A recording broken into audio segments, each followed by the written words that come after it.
Welcome to Diversity Conversations, where we engage in thought-provoking dialogue to identify leadership solutions to today's most challenging conflicts. Streamed live each week, Saturday 9:30 a.m. to 11 a.m. Hosted by Diversity, Equity, and Inclusion Strategist and CEOs Eric Ellis and Tommy Lewis. Join us and add your voice to this engaging diversity conversation.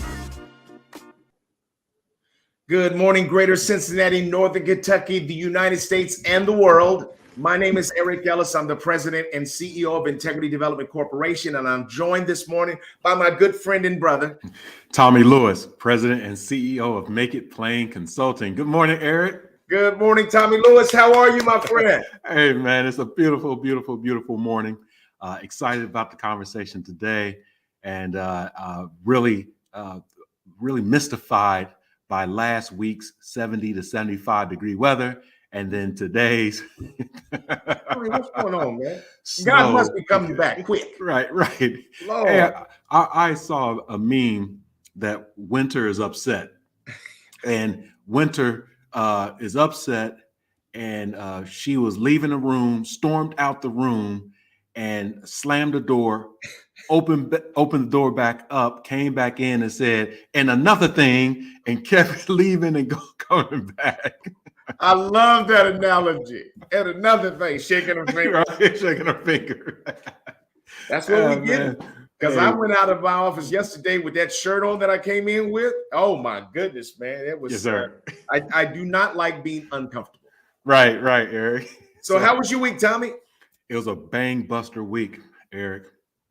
This week was a very good week, I would say. We won 3 new pieces of business. They were coming in like gangbusters. We had those lines in the water for 5, 6, 7 months, and then we got that bite, started to reel them in. Right. And so we got some opportunities there. So I do want to shout out in Cincinnati area for those who are less familiar. In our community outside of this tri-state area, we have this establishment called the Free Bank Food Store. Uh-huh. It's a staple in our community. It provides a number of different services, not only providing food services to those who are less fortunate, but many, many other services. And so we're going to engage with them, Eric, in their diversity, equity, and inclusion strategy, as well as their journey from an individual perspective, a team perspective, and the organization. So free store, food bank, excellent organization. Right. Wanted to give them a shout out. And then also, Eric, just still working on the executive coaching side. Right. With a number of folks who are really seeing value in having that third party objective view on their lived experience. Yeah. And so things that they share with me and some of our other executive coaches, it doesn't get back to them by way of retribution or some other ding on a performance evaluation, but really they are able to be their authentic selves. Even as executives, they too have insecurities, doubts, uncertainty, and we can flush it out and prepare a personal and professional plan towards success. And so that's why this week was so fantastic. Excellent. Tommy, I'm glad to hear that, man. I'll tell you that same with us, man. I got some calls from some clients that we've worked with in the past, man, that are coming back out of nowhere like, hey, Eric, we're ready to start, And so we're excited about that, man. On the sports side, man, it was an interesting week. So I have had a chance to sort of catch up on some high school basketball. So I watched Winton Woods as they won the district, and the girls there, and Chance Gray and her father and sister, man, that was phenomenal to watch. This last week, Lakota West lost to Centerville. Centerville is a Titan, and so they have played nationally ranked teams. They're the number 1 team in the state. They beat 4 of the top 10 teams in the country, so they really are a powerhouse. But I watched Walnut Hills, man, play Fairfield. Oh, man, that was a heartbreaker. I'll tell you what, Ricardo and the Walnut Hills team played their butts off, man. They came ready to play. because that Fairfield team is phenomenal. So it was two well-coached teams, two smart group of athletes that were out there competing. Ricardo had put his team in position to win the game. They're down to the last seconds. His big man was coming to the bucket. They converged on him. He dropped it off to a guard for a wide open layup to win the game, and he missed it. Oh, missed the wide open layup, man. And I'll tell you what. And then the seconds tick, tick. And I'll tell you, Tommy, people don't understand that a coach's job doesn't stop when the game ends. No, sir. I watched Ricardo immediately start coaching his boys who were angry. They were bewildered. They were hurt. They were crying. They wanted to just go to the locker room, and he corralled them and said, no, guys, let's clap for the victor. Let's sit down, recognize and celebrate that team as well. Man, that was powerful. Yes. So I just commended him on that. I know it's a heartbreaker for that kid that missed the layup. That kid may not ever forget that for the rest of his life. So we got to do work to put that kid back together. In that same vein, my alma mater, Wright State University, won the Horizon League. So they're in the big dance. And I haven't watched them play all year long, Tommy. But when I heard they won, I went back on YouTube and saw the highlights of the winning game, which they won by 2.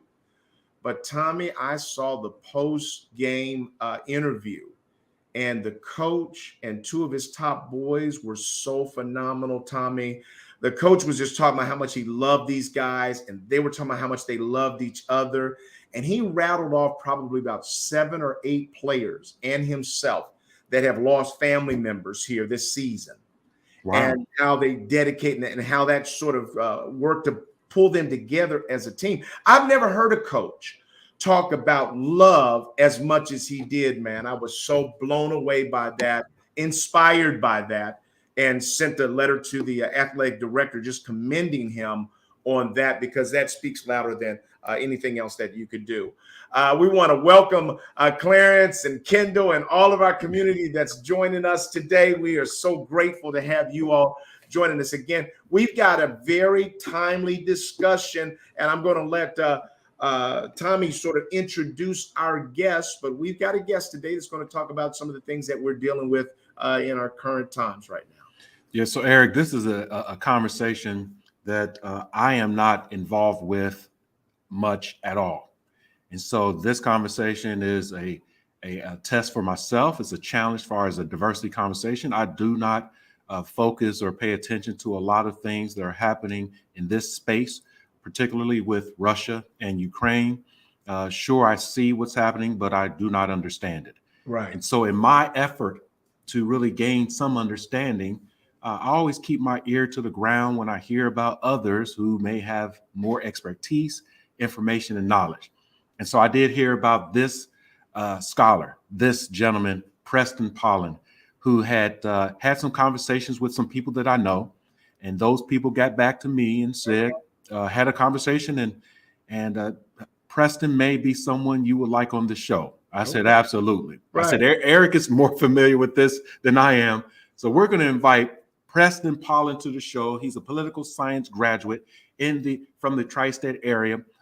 He has a day job now, so although his appearance may look younger than what he is not that guy. He is someone that brings some expertise, someone who brings some passion, and then someone who enjoys educating others. And part of that is what he does for a living. He is an educator. So we would like to welcome Preston to the show. Welcome, Preston. Good morning, gentlemen. How you doing? Outstanding, man. Outstanding. How are you?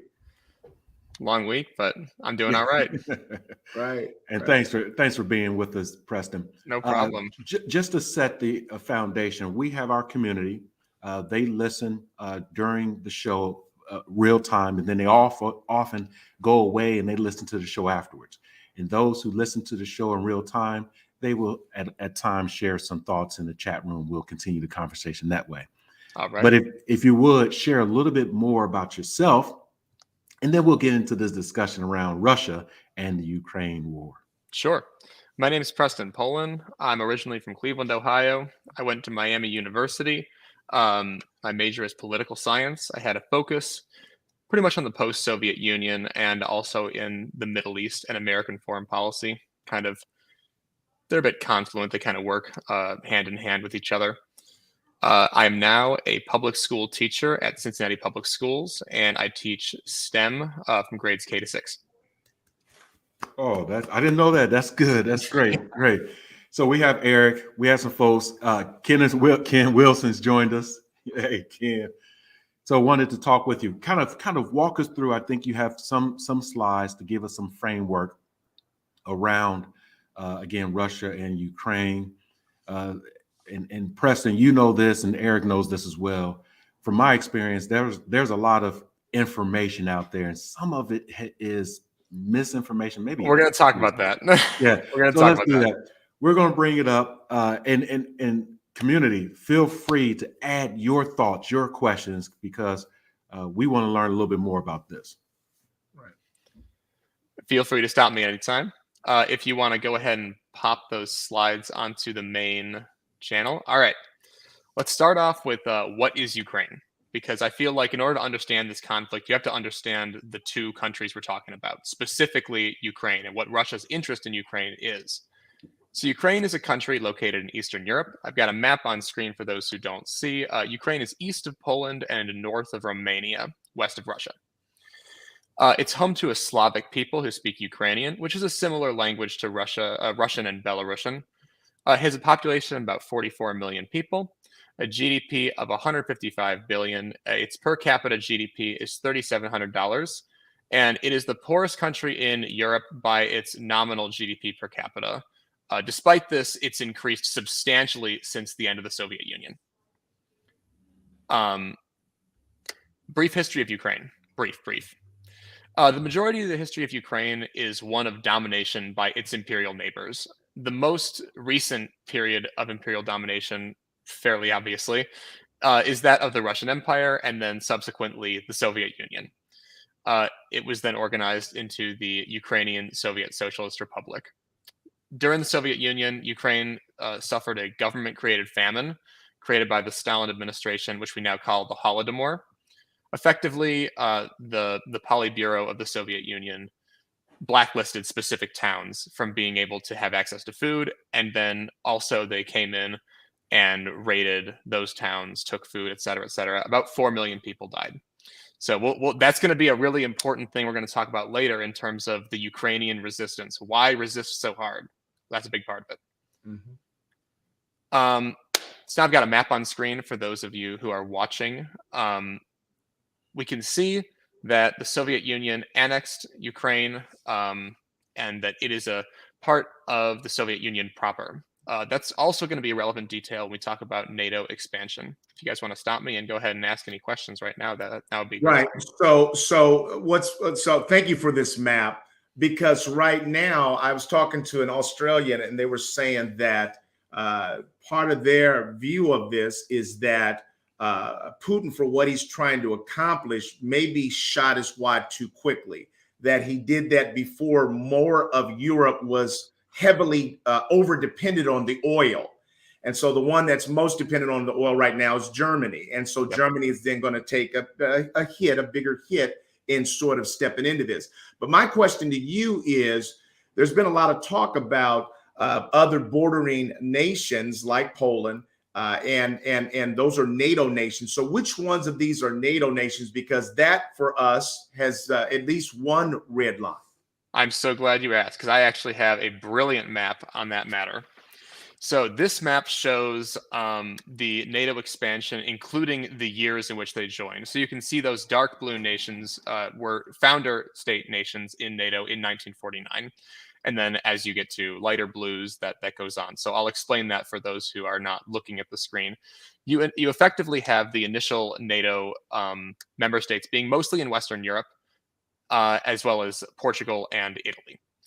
And then you see some member states join in the 1950s. Those are Turkey and Greece, and later on, Western Germany. And then you have a large pause. Spain joins, and then you have another 10 years. And then you have a more NATO expansion in 1990. Well, why is that? That's because the Soviet Union started to release some of its satellite states in 1989. So you see East Germany joins NATO in 1990, and then later, after the Soviet Union dissolves in 1991, about 10 years later, in 1999, you have pretty large NATO expansion into Poland, Czechia, and you also have Hungary there. And then later on, even you have Estonia, Latvia, and Lithuania, which are, I think, particularly relevant because those were part of the Soviet Union proper. These weren't satellite states like Poland and Czechia were. This is part of the Soviet Union proper. You also have Romania and you have Bulgaria. So you have, over a period of time, an eastward expansion of NATO. Even to some of the Soviet Union proper. So Russia looks at this and might say they're encroaching on us. That's what they would say. Right. Yeah. Because let me ask you this, because what do we do when you become a NATO nation? In many ways, we're able to put troops there. We're able to put land there. So what risk does that pose in the mind of Russia? So I'm glad you asked. Being part of NATO is more than just being able to have like the UK or France or the United States have military bases in your countries. It's a full reorganization of the military of a given country. And in order to join NATO, you have to have unanimous, there has to be a unanimous vote from current NATO member states saying that this country can join NATO. So what you might have is a situation where you have Poland or Germany or Czechia reorganizes their military completely to be a NATO member state.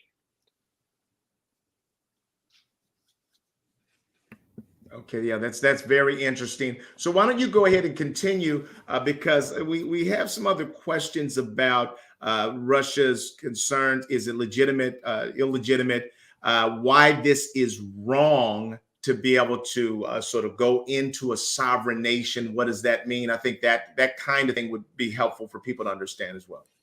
Yeah, so from the Russian perspective, this is NATO encroachment onto their ex-empire.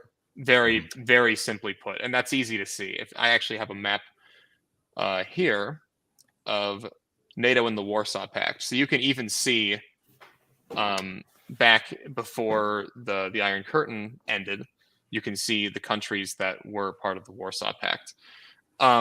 Why is this so wrong? Well, you have a sovereign country. Russia claims it's not a sovereign country. At least it claims that there's some degree of illegitimacy in the Ukrainian government, whether it's the fact that they call it a Nazi government, and we can go into the misinformation later, or whether it's because it was a state that was effectively ruled by the Russian Empire, ruled by the Soviet Union, and so they see it as this is part of Russia that is breaking away. Or at least that's how they'll frame it, right? Because you got to do what you got to do for your own narrative in terms of creating a reasonable case for war, or at least case for implementation of a friendly government, so to speak.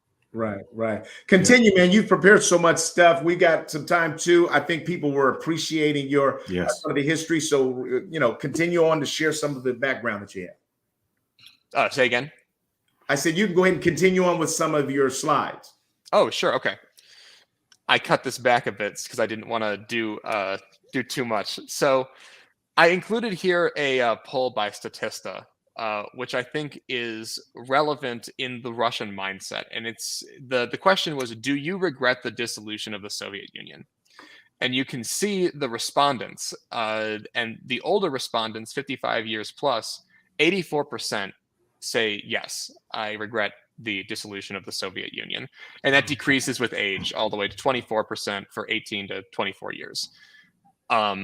So what you have here is in a country with a more aging population, whose population has decreased since the 1990s from 148 million to 144 million, you have people who long for the days of a Russian domination back. And I think that is especially relevant when you consider some of the metrics. The Soviet Union was the second biggest economy in the world when it dissolved in 1991.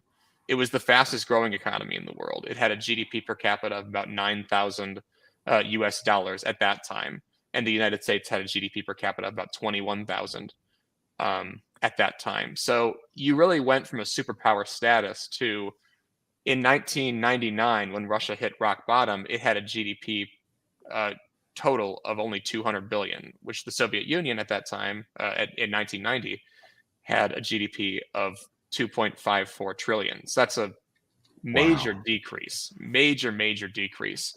And so what you see, I think, is really Putin making an effort to rebuild that ex-imperial bloc by any means necessary. And he's using 20th century tactics in a 21st century world. Right. And he's just not getting the results that he wants to see. But to some degree, I can see why he thought he was going to. Right.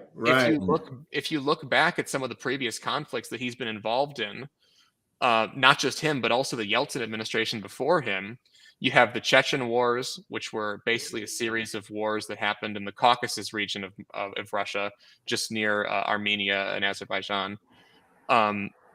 You had a part of Russia that was ethnically not Russian, wanted to break away, but firebombing, indiscriminate bombing of that region until they kind of restored Russian dominance. And then in 2008, you had an invasion of the country of Georgia, for a similar reason. And one of the things they said was that the government there was going to treat the Russian minorities who lived there, of which there were many, poorly, and that they were going to kill them or whatever excuse they used, which sounds pretty similar to what they said about what is going on in Ukraine. And absolutely. Guess what? They got away with it in 2008. In 2014, they sent troops into Crimea and they held a referendum. We can talk about that if you want to, because it's kind of an interesting case study on what is and what isn't a legitimate referendum. Right. And then, they had a similar thing. They invaded East Ukraine in the Donbass region, and they got away with it. So I think you had a guy who, every single time he did something like this, his approval rating went up. Yeah. Every single time he did something like this, he got away with it. Yeah. And it looks like this was an overreach. And I think that he suspected that Ukraine was going to sort of roll over the same way, that he just sort of show up with his tanks, his overwhelming firepower, and they were coming at Ukraine, I guess, from 3 or 4 different directions. And but what was interesting, because I've been following it for a while, was how he started from, we're just doing weapons testing, to and I think that it was so astute and wise of Biden to announce early what his intentions were the entire way. And it was almost like a magic trick, because Biden was calling it like half-court bank shot. And it'd be a half-court bank shot. And at first people were saying, well, why is Biden saying all those things? And even Zelensky was saying he didn't feel, and that may have been a tactic that he was using to not allow Putin to understand that he was preparing.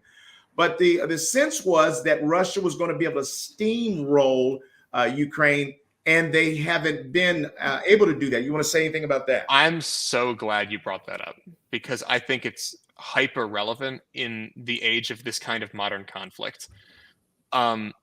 What you have is the Russian military, which is one of the biggest militaries in the world, 900,000 active personnel with thousands of tanks and thousands of aircraft, fighting a militarily inferior in terms of numbers, but on par in terms of tech, or sometimes even superseding Russia's tech level. With 200,000 active personnel. You have a situation where Vladimir Putin was, I think this was a hasty attempt at a plan C. This was a hasty attempt at a plan C. I think what you had was, all the way back in 2021, he moved 100,000 troops to the Ukrainian border with Russia, and also with Belarus, which is effectively a Russian satellite state these days. And if you look at the map on screen, you can see that Belarus is just north of Ukraine and just west of Russia. Additionally, you have the Crimean Peninsula in the Black Sea there, which Russia, effectively annexed in 2014 from Ukraine, but there wasn't much we could do about it. There was a sense that they could just overwhelm Ukraine, but we live in an era where, if you look back at some of the most relevant modern wars, let's talk about the Soviet invasion of Afghanistan, the American invasion of Afghanistan, and the American invasion of Iraq. Those conflicts lasted 10 years, 20 years, and 20 years, respectively. Right. Mhm. And who won? You have to walk away. I mean, you're not doing anything over there in Afghanistan. I mean, It wasn't the Soviet Union, and it wasn't the United States. Right. It was the insurgency fighters who were fighting with Cold War tech against modern militaries. Right. Why? Morale, the ability to recruit new manpower, guerrilla tactics, defender's advantage, rough terrain. These are all factors that lead to. I mean, you can look back to Vietnam. It's the same thing. Right. Sure. How is this conflict different? Well, Ukraine has even more advantages. For one, it's not the Taliban. It's not the Mujahideen. Right. It's a modern military. It's a modern country with a military that has been given to it pretty much since 2014 from the United States and from the European Union, with tech that sometimes surpasses the Russian tech. And so what you have is just like it was back in Afghanistan, just like it was back in Iraq. If you have someone who just knows how to use a surface-to-air missile, that's one missile for one plane. And it really doesn't take a whole lot of training to know how to use an anti-tank missile or how to use an anti-aircraft missile. So even in the event that the Ukrainian government falls because Zelensky is assassinated or the rest of the government officials are killed, or in the event that Kiev falls, really it's just kind of symbolic, because they will never stop fighting. No. And Preston, so I had a quick question. So there's, from a propaganda perspective, obviously in the States, we see images that are sometimes in and of themselves misleading. Yeah. And so as a layman myself, as I watch the news, I get the impression that Russia, from a military perspective, is the powerhouse, and Ukraine is basically a hodgepodge of citizens trying to rally with, guerrilla warfare techniques. But as I'm listening to you, Ukraine, from a technological perspective, may be more advanced in certain aspects than Russia. And that's correct. Go ahead. So my question is, what's the truth? What's the truth? Yeah, that's a good question. So I'm going to make a brief departure and then come back to this, because I think that some context helps here tremendously. Okay. What is the reason Ukraine didn't join NATO at the same time that some of the post-Soviet Union did? Do you know? I do not know. It was because a lot of the post-Soviet Union installed relatively democratic, relatively centrist, relatively progressive governments that aligned with the West, or at least wanted nothing to do with Russia. Ukraine was not one of these. Ukraine had a very pro-Russian attitude with its leader, Viktor Yanukovych, up until 2014. What you had in 2014 was that the population of Ukraine was kind of split. Do we like Russia? Do we like the EU? Viktor Yanukovych, the leader at that point in time, stopped some talks with the EU and NATO for the potential of membership. This spurred massive protests in Kiev, and I'm talking really massive protests, fighting in the streets for about 2 months, 3.5 months. And there was a sniper attack, killed 50 civilians. It was quite the operation, so to speak. Eventually, Yanukovych is actually ousted from power in February of 2014. And from that point forward, you had a pro-EU Ukraine, because they held some snap elections after they had a government that took care of the lack of government for about 100 days, and then you had a pro-EU Ukraine. So from that point forward, and this is the critical part, because you had a pro-EU, pro-NATO Ukraine, you had a massive funneling of military aid from the United States, from Germany, from the UK, from France into Ukraine. Okay. They went from 4,000 active personnel in 2014 to now 200,000 active personnel in 2022. Right. You have American Javelin missiles. Recently, Turkey, this was after the conflict broke out, Turkey pledged to give these Bayraktar missiles to Ukraine that are capable of taking out entire tank like regiments in just a few missiles. So you really have a super advanced military in Ukraine because it was all made in NATO countries. And while you do have, as you said, a lot of potentially ragtag civilians, that brings us back to the Holodomor. Ukraine, more than any other country in the world, is going to resist Russian occupation so hard because of the fact that within some people's living memory, Russia effectively created a genocide in the region. Yes. Wow. Yep. That's powerful. Now we have a question from one of our community. Any thoughts on what's holding up the Ukrainian NATO application? So yeah, that's going to be a similar thing to what I just said. So in pre-2014, you had a pro-Russia Ukraine.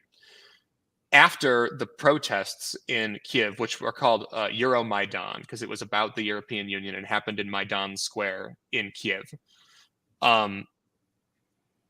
After this, you have what I was saying earlier about the Russian move into Crimea, which is the peninsula in the Black Sea that belongs to Ukraine, as well as Russia started funding a bunch of paramilitary organizations in two eastern provinces called Donetsk and Luhansk. And very soon after they started funding these groups, they also just started sending unmarked military from Russia into those regions. And so post-2014, why didn't Ukraine join NATO? Because there was active Russian soldiers fighting in Ukraine. That's why. I think that a lot of people see this as like a fault by NATO, but I think that this was the right move because any risk of war with Russia is a risk too far, in my opinion. Right. I'll tell you, I am Preston. We've been so proud of Poland and Romania and their willingness to take these refugees in with open arms. I mean, just really just opening up and saying, "Hey, we will be here for you." Belarus is interesting since they have chosen to ally themselves with Russia. Help us to understand that. Is it really the Belarusian Russian people? Is it the leadership? Is it Russia's powerful influence over them that's sort of given them no choice? What do you see there? It's a confluence of factors. Their government is pro-Russia, right? Explicitly. Okay. And their people are one of the most pro-Russian post-Soviet Union people that there are because of Russia's sort of special relationship with Belarus. It's always been, in many ways, just kind of like what Russia says Ukraine is, sort of like a little Russia to the west. Yeah. So you do have a large amount of people in Belarus who are anti-Russia and anti-Putin, as you have in Russia. But we know that governments and states have the ability, especially if they're more autocratic, more dictatorial, to just keep that at bay effectively. You have already tens of thousands of people being arrested in Russia for anti-war protests. And there was recently, I know it's completely insane. Yeah, I think they said that the last count I heard was 14,000 protesters have been arrested. And that's at the risk of maybe being in prison for 10 to 15 years. I mean, that's not the same thing as U.S. protests, you know. Or just shot.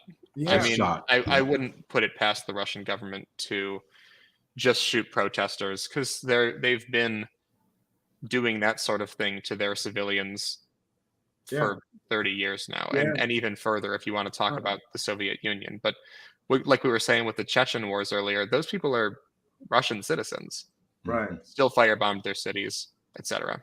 So let me ask you this, Preston. So right now, people are asking the question that there's no easy off ramps for Putin right now.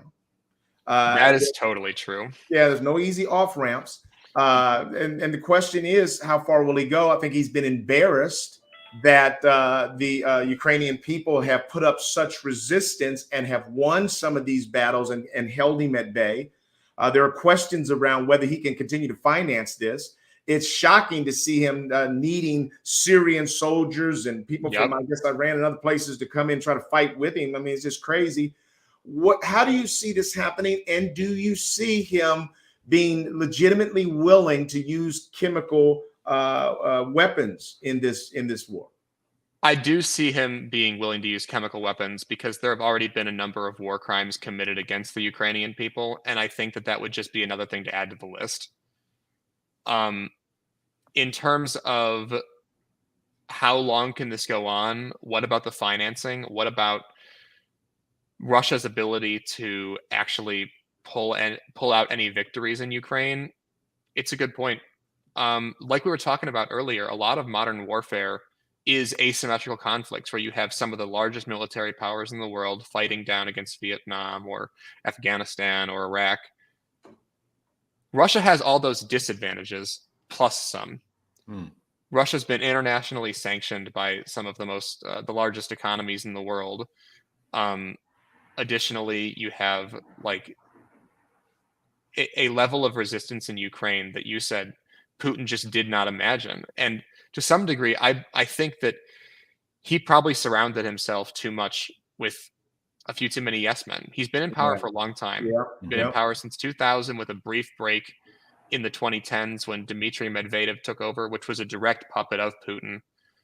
And whether it was that he was just buying so much of his own narrative or whether it was just because we have such a large military, there's no way we can screw this up. I think it's a combination of factors, but when it comes to it, you look at the Russian military and a lot of it is conscripts. And a lot of these guys I'm 22. A lot of these guys are younger than me. They're 18, they're 19, they're 20, and they don't want to be there. Right. Morale is low. They're calling their mom. They're saying, "Mom, they're calling us fascists." Yeah. I don't know what's going on. They told me I was doing military exercises on the border. Now I'm fighting in Ukraine. I don't know what's going on. And they're surrendering and they're out of food and they're out of oil. Yeah. And when you look at it from the perspective of put yourself in this guy's shoes, like he just got conscripted. He lived in Novgorod. He lived in Moscow. He lived in St. Petersburg. He got conscripted and he's scared and he's probably going to die. And he didn't necessarily do anything wrong, but he's fighting the war for the Putin regime. Yeah. So here's a question that our community has. Media reports show those of African origin being denied opportunities to depart Ukraine. Any insight on this issue? I think it'd be helpful if you could even talk about the demographics of Ukraine. So Ukraine is mostly white Ukrainian and white Russian. And there are some other like post-Soviet ethnicities and nationalities who live there, as well as some Europeans. Especially in sort of like a journalistic class, like you might have people from the UK who are journalists there, et cetera, et cetera. There's not a whole lot of African or like Middle Eastern people who live in Ukraine, but I have seen those media reports, and it does seem that there are particular sections of Ukraine that are turning away African people from being able to depart Ukraine, whether that be because the government plans on conscripting them into the fight. I don't know. Hard to say at this point, but that would be likely if they're not citizens. If they're not citizens, that would be a war crime. So, right. And I think that, certainly people of color have been a bit frustrated that it seems around the world, even when people are in pain, that sometimes that discrimination against people of color seems to still persist. I don't think that's our. I think this is very true, especially in countries like Russia and Ukraine, where you just don't have a whole lot of ethnic minorities who weren't part of sort of the post-Soviet Union. And there's a lot of ethnicities that live there, but Russia has something like 70 different ethnic groups living in it, and then you take into consideration Belarusians, Ukrainians, Armenians, Georgians, etc. Right. But in reality, those are all Eurasian peoples.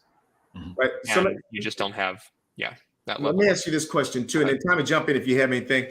But let me ask you this. So our hope is we don't want to see this continue.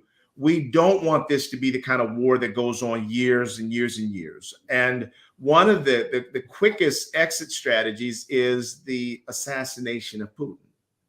Now, certainly, what's that? I said hard stop. Right, right. And so the U.S. doesn't want to be on the point of the spear of that, but we certainly would celebrate that if it happens, and maybe the world would celebrate that. How likely is that as a realistic possibility? Is Putin having to look over his shoulder every single day now? Oh yeah, but not from United States agents and not from EU agents, from internal agents. And I tell this to people who I talk to about this conflict. There is one power that completely transcends all borders, and that's the power of capital. Right.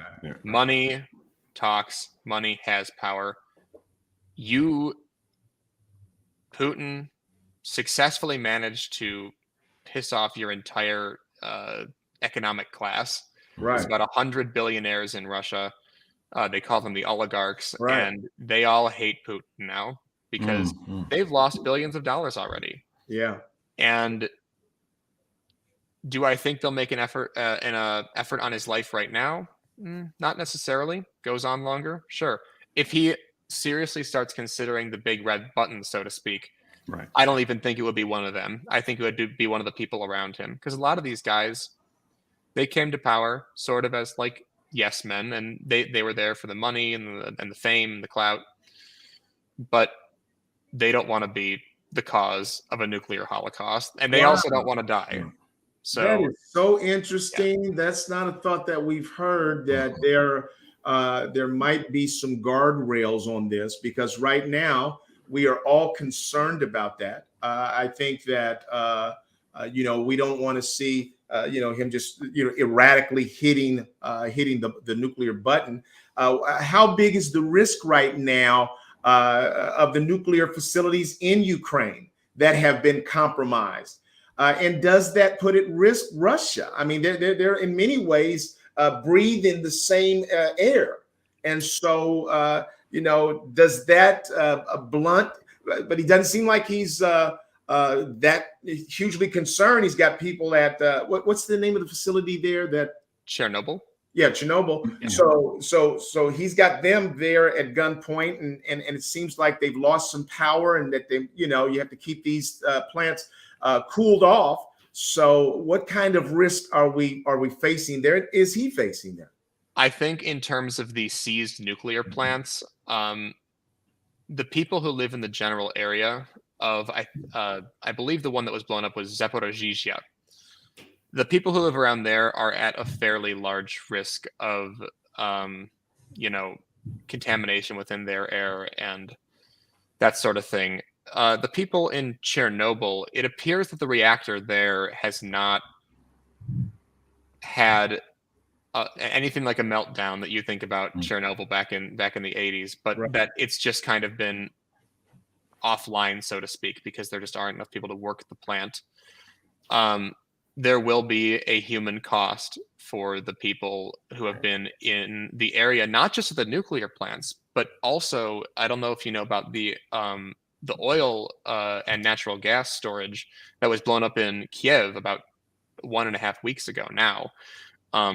There was an absurd amount of natural gas and oil that was burned off there. And so I think the risk of acid rain, et cetera, there is also not negligible at all. Hey, Preston, from your perspective, what's been the hesitancy of other countries around the globe getting directly involved in this conflict, from the EU to the US to, I don't know, with China, Japan, et cetera, these other global powerhouses, where I've heard that there may be contributions from maybe financial support of Ukraine or military support, as you referenced. But what's the hesitancy of jumping in with both feet? So in the era of post-nuclear politics, it's very simply, it's a nuclear power. And you don't know what you're going to do when you're dealing with a nuclear power. Right. We assume and I assume they also assume that there will not be the use of nuclear weapons. But what's that saying about the cornered animal acting irrational? Yeah.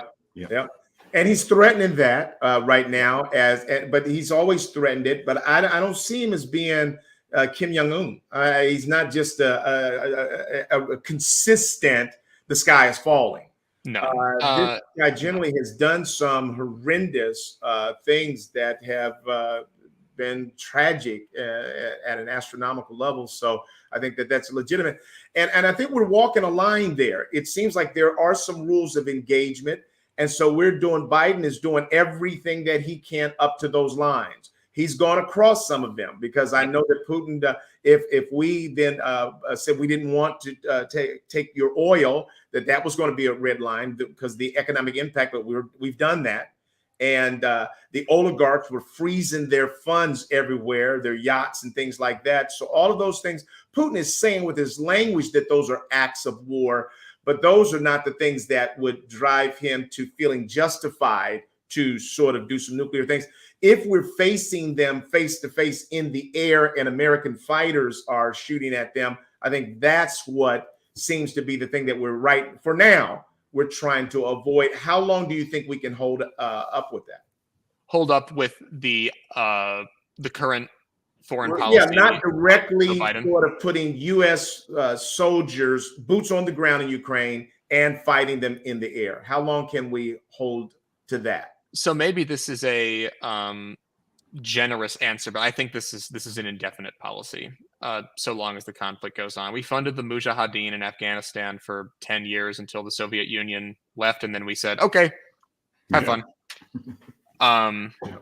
So the amount of economic impact that is being felt by the American citizens right now with the increase of the gas price is, relatively speaking, I mean, it's some money, but it's negligible. Right.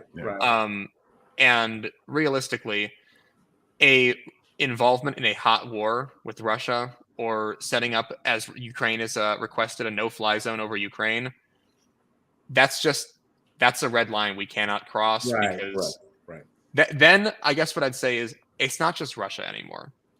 Right. It could be other players. I'm not going to say there is, because it's not like Russia and China are the closest allies. They have an economic partnership. They don't back each other on everything, but in an event of two world powers clashing, that's just letting the cat out of the bag, so to speak. Right. Because I think that China is looking at this as a case study. That is very, yes. Yeah, so for some things that they want to do. So they're looking at this and saying, how well is this working? Where did they make mistakes that we might not make? What do you see as the impact on Putin and Russia on a go-forward basis? How long is the sting of sanctions, the Olympics, all those things? How long do you see this as going on, no matter what?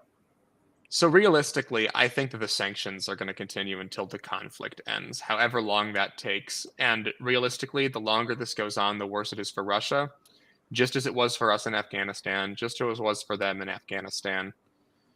And this is one of those things where Putin was hoping for a 5-day victory. Right. And even if he got the mass condemnation of everyone worldwide, and even if he got the sanctions package that he got, that only lasts so long until you have to normalize relationships. Right. That is just true. It happened with China. It happened with the Soviet Union. It's not like the West was particularly friendly to those powers when they were becoming the powers they were, but you have to normalize relations at some point. Right. And he didn't get that. So I think that this goes on pretty much until Russia has to basically just back off. They don't have the money to continue this invasion. The ruble has halved in value, and they've closed their own markets. So we haven't even seen the real collapse of the ruble yet. Right. I tell you, Preston, people are saying, and I agree with this, it doesn't feel like it right now, but that many people feel that good always sort of rules the day over evil, and that in the end, he loses. My question to you is, what are some lessons for us in this? Because I think that what happened, he overstepped. He did an overreach. What he thought he could get away with, he underestimated how difficult the task was going to be, and it has unified the world in ways that we've not seen. That's true. And so, but we in the United States, in many ways, play some of the same kind of games. We were having fun toying around with liberals and conservatives and just never working together. Is there any sustainable lessons that we learn from this? Or do we just keep toying with it until we are finding ourselves like Russia, like Rome, and other places? I think that's an excellent question, and one that I've been pondering myself. But I think that the one thing that this conflict has done has remind the Western world of the importance of NATO.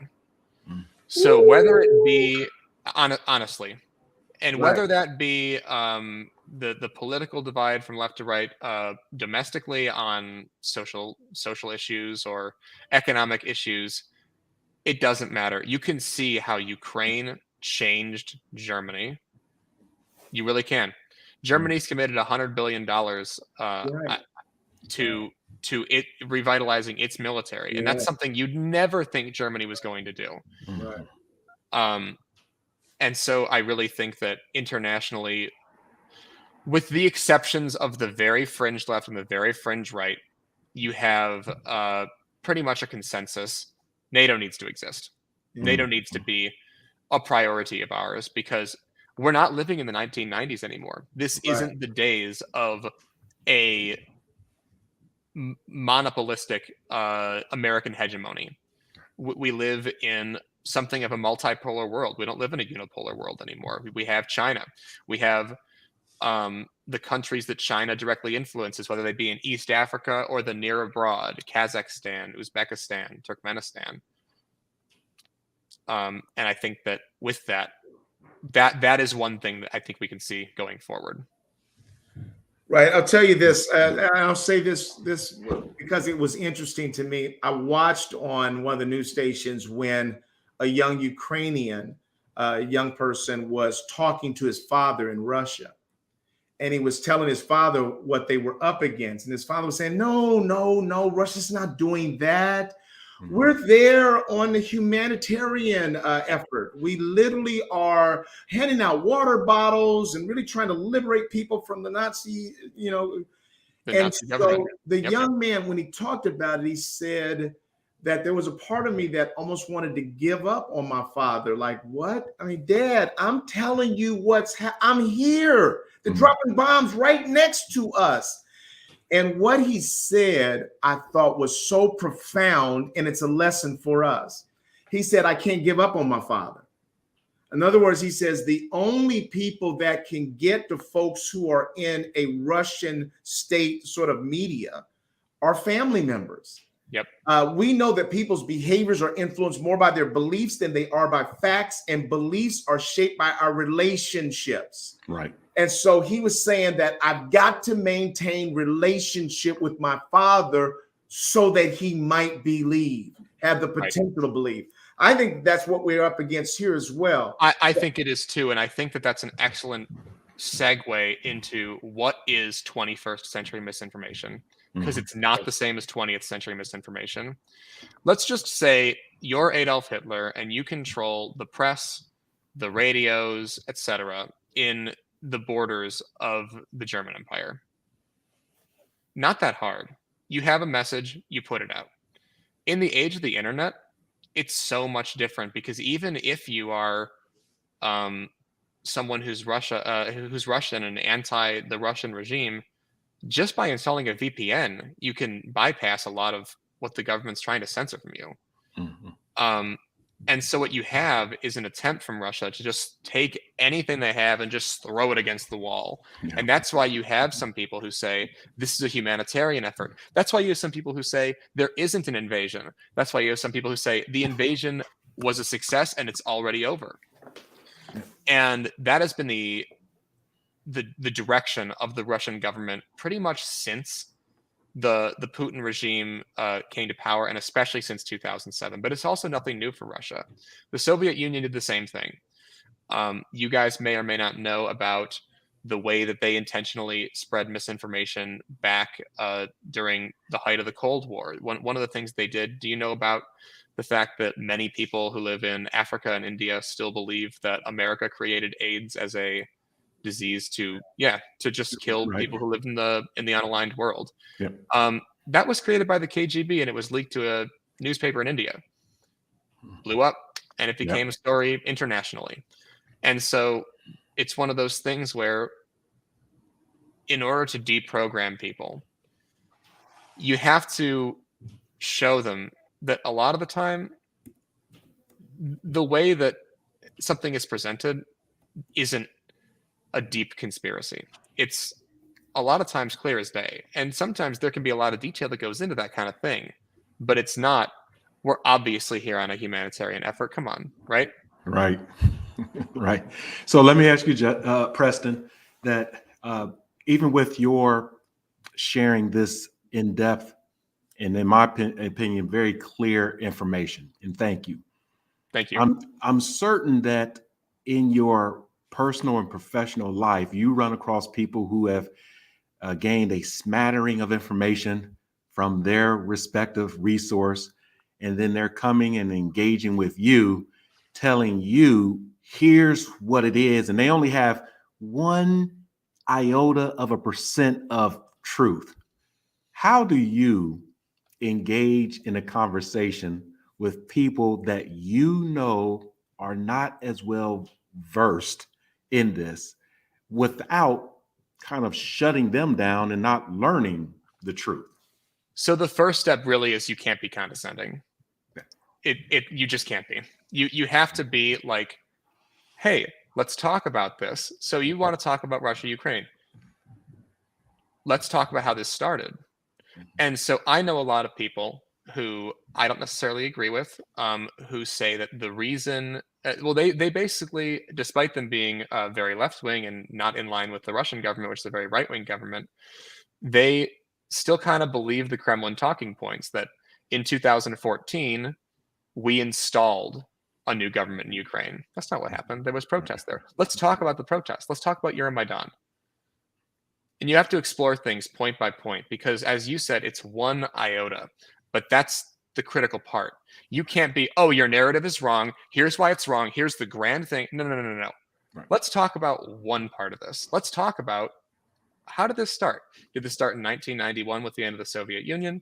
Did it start in 2014 with Euromaidan? Or did it start this year? Let's talk about it. What do you think? And then you can talk about it. But that is the kind of thing where it's like, oh, maybe I don't know enough about this. And it's sort of undoing the Dunning-Kruger effect, so to speak. Yes. Yeah. Right. Well, this has been powerful, man. I'll tell you that the lines are lighting up. I think that certainly people, how can they reach you if people just want to sort of have you speak to a group or something? How might they be able to get in touch with you? Yeah, sure. I can just put my email in the chat if you guys want to put that on screen, or however you want to do that. Yeah, absolutely. You can email me at Polen, Polen, PR at cpsboe.k12.oh.us. I'd be more than happy to talk to anyone about this. Right. Say it again one more time so people get a chance. Polen, my last name, Polen, PR at cpsboe.k12.oh.us. And thank you, Preston. I think as we're listening and watching our community, there's a few folks that you can expect maybe reaching out to you, right? More than happy to. I would love to talk about this. I think it's one of the most critical things. And I think that there's been some degree of international consent for this, and we have to undo that at all costs. Yeah. And this is exactly why we had you today, because I had heard again that you could share the conversation. Man, I appreciate your wisdom, your knowledge around this, as well as your humility. Yeah, I do appreciate that. I do too. Absolutely. Tommy, thank you for identifying Preston for us in our community. For our community, thank you for staying with us. joining us for another week of Diversity Conversations. We want to encourage you to go out, have these conversations with people that you know. Remember to respect them, to not beat people down, to kind of care about them, love them, and understand that misinformation is real, and people aren't trying to intend to be ignorant. It's just sometimes a byproduct of what they're consuming. So thank you very much, and we'll see you again next week for another installment of our diversity conversation. Thank you, gentlemen. Have a good You're day. welcome. Take care. Take Bye. care.